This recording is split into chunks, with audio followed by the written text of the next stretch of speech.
اعوذ باللہ من الشیطان الرجیم بسم اللہ الرحمن الرحیم نحمده ونصلی علی رسولہ الکریم اما بعد فقال اللہ تعالی فی القرآن المجید والفرقان الحمید یا ایہا الذین آمنوا کتب علیکم الصیام کما کتب علی الذین من قبلکم لعلکم تتقون صدق اللہ العظیم۔ قال نبی صلی اللہ علیہ وسلم من صام رمضان ایمانا و احتسابا غفر له ما تقدم من ذنبی او کما قال علیہ الصلاۃ والسلام۔ قابل احترام بزرگوں، عزیز نوجوان ساتھیوں، پیارے بچوں، آج ہم جلسہ استقبال رمضان کے عنوان سے یہاں جمع ہیں۔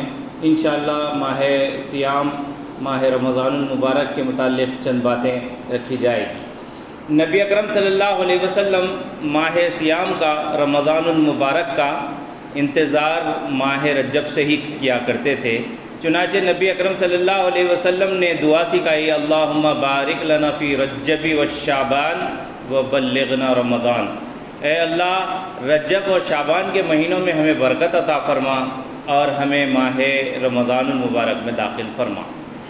حضرت سلمان فارسی رضی اللہ عنہ سے مروی ہے، آپ رضی اللہ عنہ کہتے ہیں کہ نبی اکرم صلی اللہ علیہ وسلم ماہ رمضان المبارک کی آمد ہوتی تو ہمیں جمع فرماتے اور خطبہ ارشاد فرماتے۔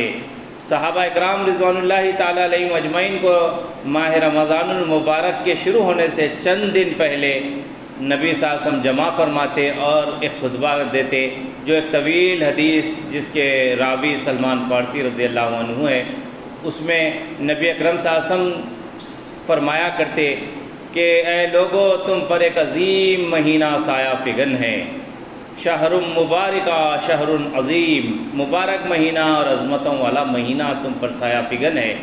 اس کا دن کا روزہ فرض قرار دیا گیا ہے اور رات کی عبادت کو نفل قرار دیا گیا ہے۔ یہ صبر کا مہینہ ہے اور صبر کا بدلہ جنت ہے، اور یہ قرآن کے نزول کا مہینہ ہے۔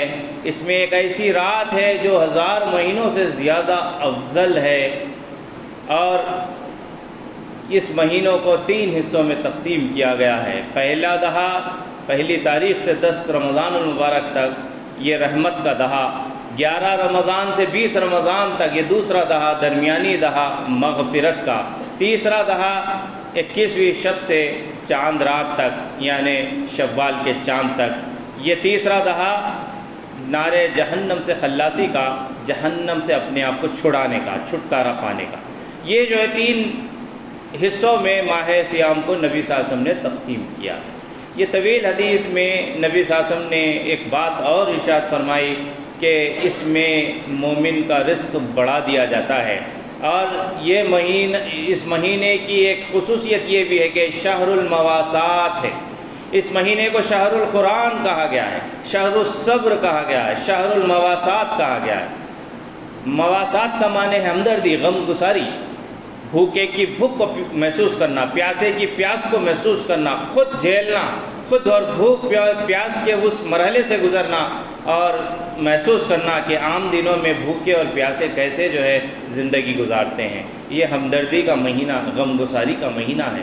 اس مہینے میں ہم زکوٰۃ نکالا کرتے ہیں، زکوٰۃ کے ذریعے سے غریبوں کی امداد ہوتی ہے، فقراء، مساکین، وابن السبیل، غارمین، فی الرقاب یعنی غلام، قیدی، قرضے کے بوجھ کے تلے دبے ہوئے لوگ، فقیر لوگ، وہ لوگ جو ہاتھ نہیں پھیلاتے، مساکین، عزت نفس کی خاطر وہ دوسروں کے سامنے اپنی ضرورت کو پیش نہیں کرتے، وہ اور راستے پر چلنے والے مسافر، یہ وہ تقریباً یہ جو مدات بتائے گئے ہیں، جس میں فی سبیل اللہ بھی ایک مد بتایا گیا ہے کہ اللہ کے دین کو غالب کرنے کے لیے، اللہ کے دین کی اشاعت اور اقامت کے لیے، اللہ کے دین کو غالب کرنے کے لیے جو بھی کوششیں کی جائے، اس کے اندر جہاد کیا جائے، اس کے اندر قتال کیا جائے، تمام کاموں میں فی سبیل اللہ مد کے ذریعے سے بھی کام کیا جاتا ہے۔ لیکن اس مہینے کے اندر ہم غریبوں اور مساکین کا بہت خیال رکھتے ہیں، چنانچہ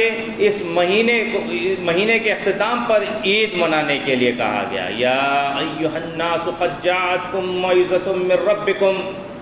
اللہ تعالیٰ نے فرمایا، اے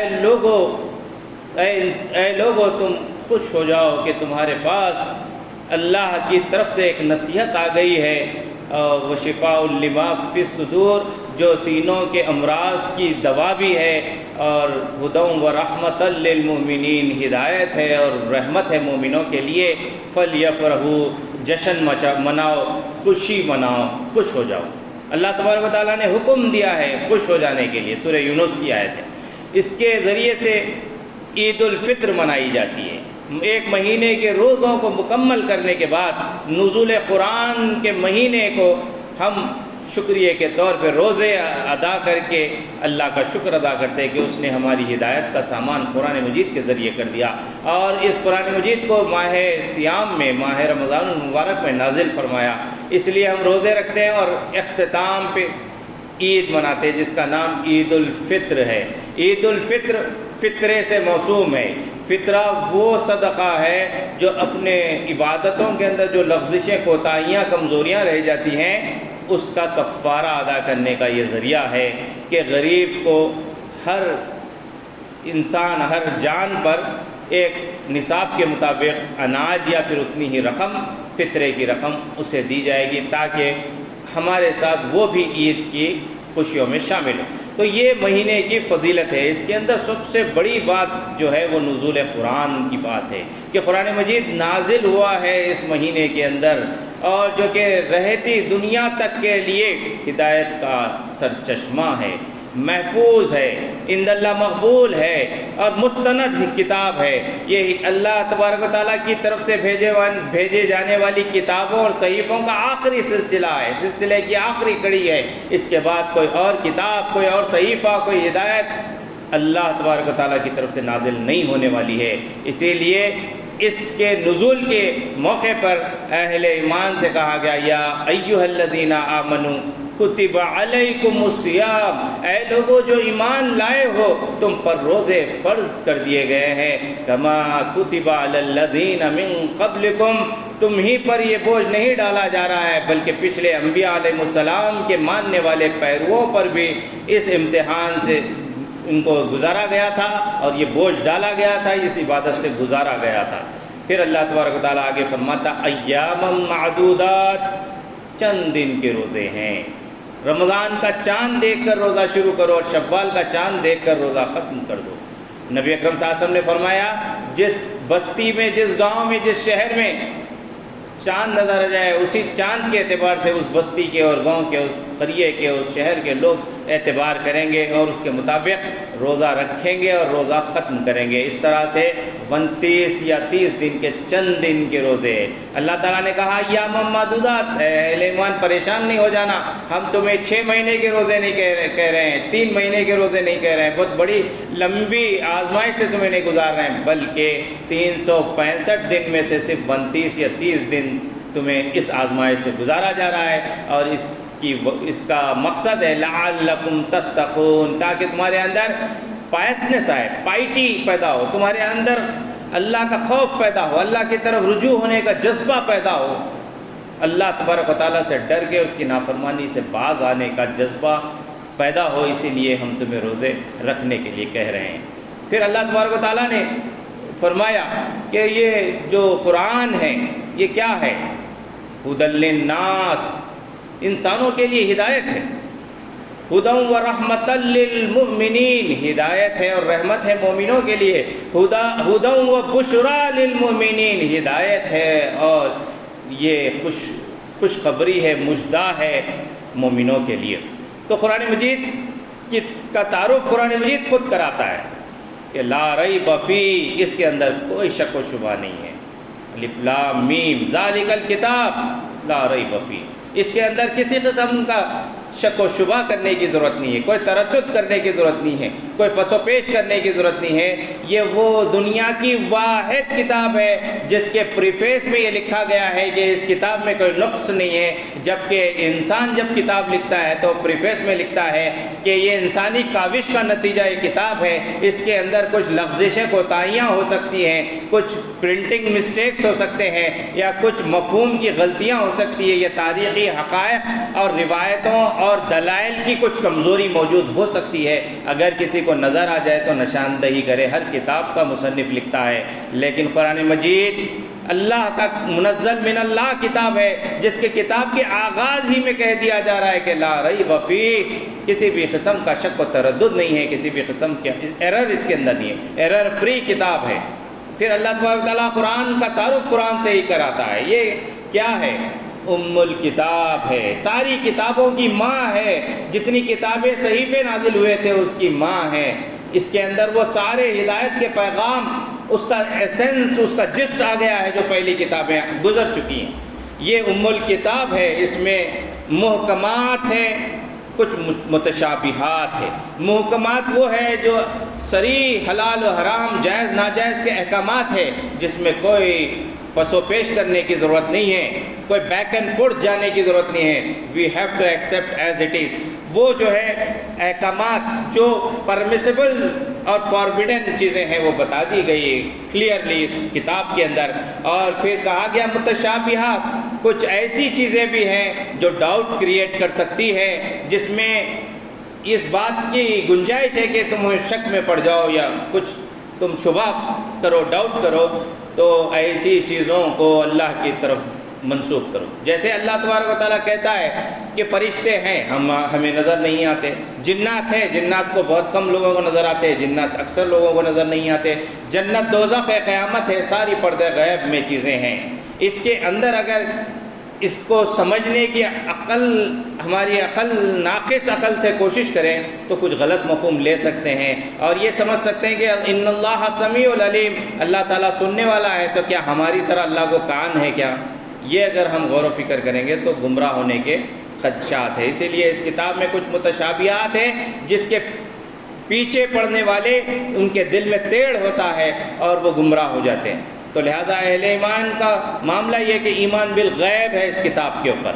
اس مہینے کی فضیلت اور اس مہینے کی برکتیں روزہ عظیم عبادت کی وجہ سے ہے، جس کو پیارے نبی صلی اللہ علیہ وسلم نے فرمایا الصوم جنہ، یہ روزہ ڈھال ہے۔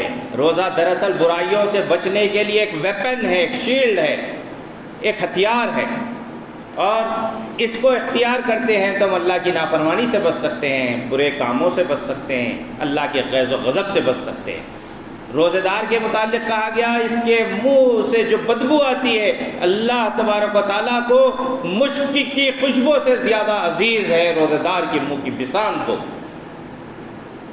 مشک کی خوشبو، اس کا عطر بھی بنایا جاتا ہے۔ ہرن کے پیٹ میں ایک پوٹلی ہوتی ہے جس میں مشک ہوتا ہے جو بہت خوشبودار ہوتا ہے، وہ مشک کی خوشبو سے زیادہ عزیز اللہ تبارک و تعالیٰ کو بندے مومن، روزہ دار بندے مومن کی منہ کی بسان کو۔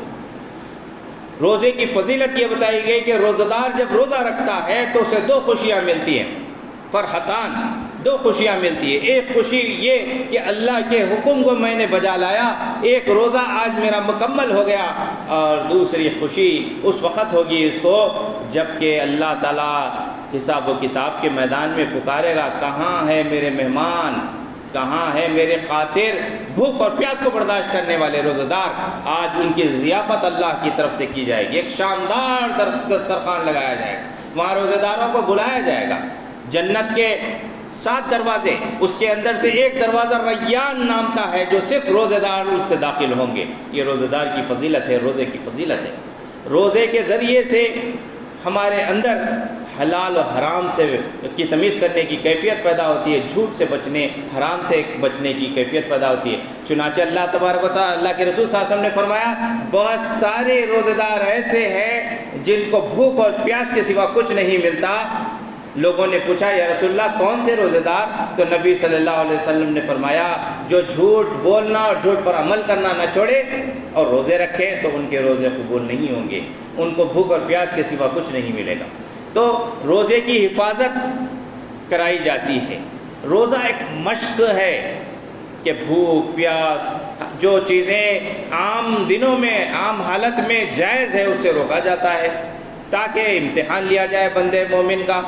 یہ اس کے ذریعے سے اللہ کا ذکر کی طرف مائل ہوتا ہے بندہ، اللہ ہی کی یاد ہوتی ہے دل میں، دماغ میں سمایا ہوا ہوتا ہے، وہ تلاوت قرآن کرتا ہے اور وہ ذکر کرتا ہے، مختلف دعائیں پڑھتا ہے، مختلف چیزوں کے ذریعے سے اللہ کو یاد کرتا ہے، اللہ کو یاد رکھتا ہے، استحضار ہوتا ہے اس کو جیسے سیرن بج گیا، فجر کی اذان ہو گئی، اب اس کے بعد وہ ایک ہمیشہ الرٹ رہتا ہے کہ کہیں ایک غلطی سے گھونٹ پانی نہ پی لے، ایک دانہ اندر نہ چلے جائے غلطی سے، بھول چوک سے، وہ الرٹ رہتا ہے، ہمیشہ اللہ تبارک و تعالیٰ کی طرف اس کی توجہ رہتی ہے۔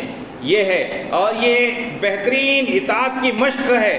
14 گھنٹے 13.5 گھنٹے کی یہ پریکٹس ہے، ٹریننگ ہے، جس کے اندر صرف اللہ کے بتائے ہوئے قوانین کی پابندی کرنے کی طرف تلقین کی جاتی ہے، اور بندے مومن کو ہمیشہ یاد رہتا ہے کہ وہ اللہ کے ایک حکم کو پورا کر رہا ہے، روزہ سے ہے وہ، لہذا وہ زبان کا غلط استعمال نہیں کرے گا، ذہن میں غلط خیالات آنے نہیں دے گا، گالم گلوچ سے کام نہیں لے گا، گانے نہیں گائے گا، گانے نہیں سنے گا۔ بہت سارے لوگ روزہ پاس کرنے کے لیے گانے سنتے ہیں، یہ غلط ہے۔ تاش کھیلتے ہیں، غلط ہے۔ ایسے گیمز اور کھیل جو ہے میں مصروف رہتے ہیں، جو رمضان کی اہم اور بہترین ساعتوں کو وہ جو ہے مس کرتے ہیں اور چھوڑتے ہیں، اس کے ذریعے سے روزہ ان کا خراب ہو جاتا ہے، روزہ ضائع ہو جاتا ہے، اس کا کوئی ثواب نہیں ملتا۔ تو آدمی یہ کوشش کرتا ہے کہ لغو، لعب اور جو ہے لایانی چیزوں سے، فضول چیزوں سے، اننیسیسری چیزوں سے، ویسٹ چیزوں سے دور رہے وہ، اور اچھی چیزوں کے اندر اس کا وقت گزرے۔ یہ جو ٹریننگ ہے 29 دن یا 30 دن کی ٹریننگ، اس کے ذریعے اللہ چاہتا یہ ہے کہ آنے والے غیر رمضان کے اندر بندہ مومن اللہ کی اطاعت کرنے والا بن جائے، اللہ کے احکامات کا وہی اسی طرح سے استظار رہے جیسے ماہ صیام میں، ماہ رمضان المبارک میں حالت روزہ میں اس کو ہوا کرتا تھا، اسی طرح سے وہ آنے والے غیر رمضان میں حرام چیزوں سے بچے، اللہ کی نافرمانی سے بچے، سرکشی سے بچے، اللہ کو ناراض کرنے والے کاموں سے بچے۔ یہ جو ہے پریکٹس کرائی جاتی ہے روزے کے ذریعے سے، اور صبر کی بہت بہترین پریکٹس ہے۔ روزے کی حالت میں اگر کچھ ناگوار گزرتا ہے، آدمی گالی دینا چاہتا ہے، دیتے دیتے رک جاتا ہے، غصہ کرنا چاہتا ہے، غصے کو تھام لیتا ہے، اس طرح سے صبر کی ٹریننگ دی جاتی ہے۔ یہ صبر، یہ شہر الصبر ہے، ہوا شہر الصبر وثواب الصبر الجنہ۔ صبر اگر صبر کا کوئی اجر ہو سکتا ہے تو صرف جنت ہے، یعنی کہ ثواب صبر کا صرف جنت ہے۔ مطلب یہ ہوا کہ صابر بندوں کو اللہ تبارک و تعالیٰ جنت میں داخل کرے گا، وہ صبر کی ٹریننگ روزہ دیتا ہے۔ یہ روزہ ایک ہمگیر پریکٹس ہے، ایک ہمگیر ٹریننگ ہے، یہ کمپریہنسو ٹریننگ پیکیج ہے، کیپسول ہے۔ یہ ٹریننگ کیپسول کو غلط استعمال نہیں کرنا چاہیے، مطلب یہ کہ اس کے اگر ویلیو نہیں کریں گے، ہم اس کے ویلیو نہیں جانیں گے، اس کی قدر نہیں کریں گے تو بعد میں پچھتائیں گے۔ اللہ کے رسول صلی اللہ علیہ وسلم نے فرمایا روزے رمضان کا ایک روزہ کا ثواب غیر رمضان کے کئی روزوں تک پورا نہیں ہو سکتا۔ چنانچہ کہا گیا کہ اگر کوئی عمدن ماہ رمضان کا ایک روزہ چھوڑتا ہے، اس کی پابجائی کرنے کے لیے وہ سال بھر روزے رکھتا ہے، تو اس ایک روزے کا ثواب پورا نہیں ہو سکتا جو رمضان کی ساعتوں میں، رمضان کے مہینوں میں جو روزہ ہوتا ہے۔ لہٰذا چھوٹے چھوٹے وجوہات کی بنا پر لوگ بولتے ہیں کہ مجھے ڈائبٹیز ہے، پیاس بہت لگتی، آپ ایک دن ہمت کر کے دیکھیے، دوسرے دن خود بخود عادت ہو جائے گی۔ آدمی سائیکالوجیکلی ہار جاتا ہے۔ پہلے آدمی بولتا ہے کہ میں پینٹر ہوں، مجھے بہت محنت کرنا پڑتا ہے، میں مستری ہوں، مجھے محنت کرنا پڑتا ہے، میں روزہ نہیں رہ سکتا۔ تو اللہ کے رسول صلی اللہ علیہ وسلم نے فرمایا جس کسی کے پاس ملازم کام کرنے والا ہے، اس کے کام میں تخفیف کر دو، اللہ تعالیٰ جو ہے نا اس کا اجر عطا فرمائے گا۔ اور جو محنت مزدوری کرنے والا ہے وہ اللہ کی خاطر کم مزدوری کرے، ایک دن کام کرے، ایک دن آرام کرے، کچھ اس طریقے سے کام کرے، لیکن رمضان المبارک کی اہم ساعتوں کو وہ نہ چھوڑے، اس کو مس نہ کرے۔ رمضان المبارک کی یہ ٹریننگ کے ذریعے سے ہم کو اللہ سچا اور نیک بندہ بنانا چاہتا ہے۔ اللہ تبارک و تعالیٰ کے احکامات جو قرآن مجید میں ہے اس کا پابند بنانا چاہتا ہے۔ یہ ہمیشہ ذہن میں ہونا چاہیے کہ میں اللہ کا بندہ ہوں، اللہ کی زمین پہ میں خلیفہ بنا کے بھیجا گیا ہوں، اللہ کا نائب ہوں، اللہ تبارک و تعالیٰ کے احکامات زمین پر نافذ کرنا میری ذمہ داری ہے، اور میں اس کام کے لیے لگا رہوں گا۔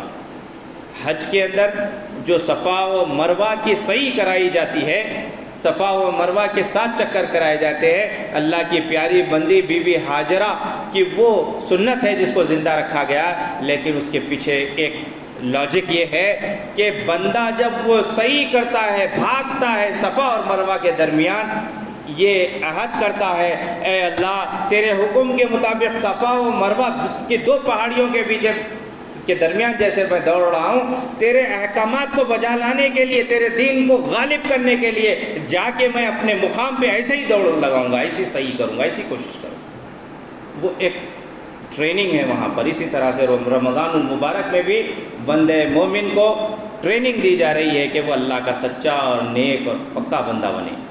اس کی ٹریننگ اگر ہم اس کا صحیح فائدہ نہیں اٹھائیں گے تو جو ہے پچھتائیں گے۔ دیکھیے بارش ہوتی ہے، بارش سب کے لیے عام ہے، لیکن کنٹا اپنے حساب سے جمع کرتا ہے، بوڑی اپنے حساب سے پانی لیتی ہے، لیکن پتھر جو چٹان ہوتا ہے اس کے اوپر پانی گرتا ہے اور بہہ جاتا ہے۔ یہ اگر ہم چٹان بن جائیں رمضان کے مہینے میں تو کوئی حاصل نہیں ہونے والا۔ زیادہ سے زیادہ اس کی برکتیں، ثمرات لوٹنے کی ہرس ہونا چاہیے۔ یاد رکھ لیجئے، ہرس دنیا میں سال بھر لگے ہوئے رہتے، اب ہرس ثواب کے پیچھے لگ جائیں، نیکی اور ثواب اور خیر کے کاموں کے ہرس میں لگ جائیں۔ یہ مہینہ نیکیوں کا موسم بہار ہے، اس میں نیکیوں کا ریٹ بڑھا دیا گیا ہے، ایکسچینج ریٹ بڑھا دیا گیا ہے۔ ایک فرض 70 فرائض کا ثواب ملے گا، ایک فرض ادا کرے گا تو عام دنوں میں جو 70 فرائض ادا کریں گے اس کا اتنا ثواب ملے گا۔ رمضان المبارک میں کوئی ایک نفل کرے گا تو اس کو فرض کے ثواب کے برابر دیا جائے گا، یعنی کہ زیادہ نیکیوں کا موسم بہار ہے۔ لیکن ہماری بستیوں کا جائزہ لے کے دیکھیے، ایک سروے رپورٹ بتاتے ہیں ہٹے کٹے ہیلدی لوگوں میں سے ہمارے مسلم کمیونٹی میں صرف 20% لوگ روزہ رہتے ہیں، 80% لوگ یہ وہ وجوہات ہیلتھ کی وجہ سے نہیں ہے۔ اللہ کے رسول اللہ تعالیٰ نے فرمایا فَمَنْ كَانَ مِنْكُمْ مَرِيضًا أَوْ عَلَىٰ سَفَرٍ فَعِدَّةٌ مِّنْ أَيَّامٍ أُخَرَ، جو کوئی تم میں سے حالت سفر میں ہو، حالت مرض میں ہو، تم میں سے کوئی مریض ہو، پیشنٹ ہو، کوئی ڈیفیشنسیز ہو، کوئی پرابلمس ہو، ہیلتھ پرابلمس ہو، یا پھر تم سفر کر رہے ہو، ٹریولر ہو، تو تم اتنے ہی روزوں کی گنتی غیر رمضان میں پوری کر لو، چھوٹ دی گئی ہے۔ لیکن ہیلدی لوگوں کو کوئی وجہ ہی نہیں ہے، 80% ہیلدی لوگ روزہ نہیں رکھ رہے ہیں۔ یہ بہت غلط گراف ہے، غلط اسٹیٹسٹکس ہے ہماری ملت کا، کیونکہ ان کو ثواب کی نیت نہیں ہے، ان کو اجر و ثواب ملنے کا بھروسہ نہیں ہے، اللہ تعالیٰ پہ پکا ایمان نہیں ہے، اللہ کے احکامات کی قدردانی نہیں ہے۔ اس کی وجہ سے رمضان ان کے اوپر سے گزر جاتا ہے، جیسے چٹان پہ سے بارش گزر جاتی ہے، کچھ فائدہ نہیں ہوتا۔ مولانا سید ابو العلا مودودی رحمۃ اللہ علیہ نے کتاب الصوم میں لکھا ہے، اس کے آغاز میں لکھا ہے، کسی بھی مرنے والے شخص سکرات کی حالت میں جو بستر مرگ پہ ہوتا ہے، اس کی سانس چل رہی ہے یا نہیں چل رہی ہے وہ دیکھنے کے لیے ایک طریقہ ہوتا ہے کہ اس کے ناک کے پاس آئینہ رکھا جاتا ہے، اگر اس کے اوپر کچھ دھندلاہٹ پیدا ہو جاتی ہے تو سمجھ لیجئے کہ سانس چل رہی ہے، اگر اس آئینے پہ کوئی اثر نہیں ہو رہا ہے تو سمجھ لیجئے کہ سانس نہیں چل رہی ہے، مر گیا ہے۔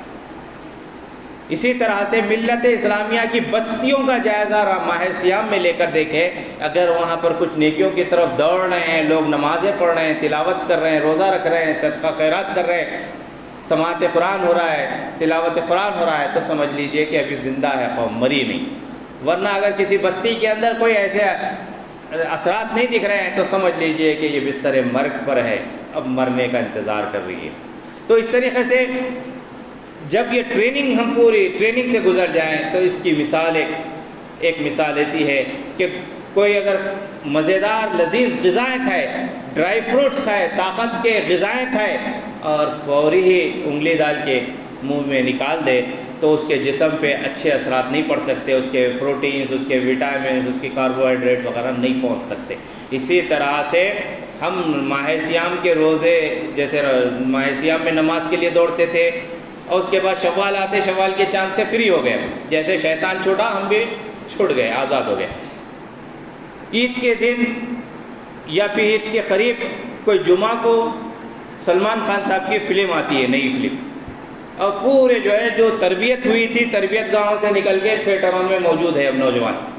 تو یہ ہے خے کر لینا، کوئی فائدہ نہیں ہے رمضان کی عبادتوں کا۔ رمضان کے جو کثرتیں تھی، تلاوت تھی، تراویح تھی، روزے کی مشقت تھی، وہ سب ضائع ہو جائے گی۔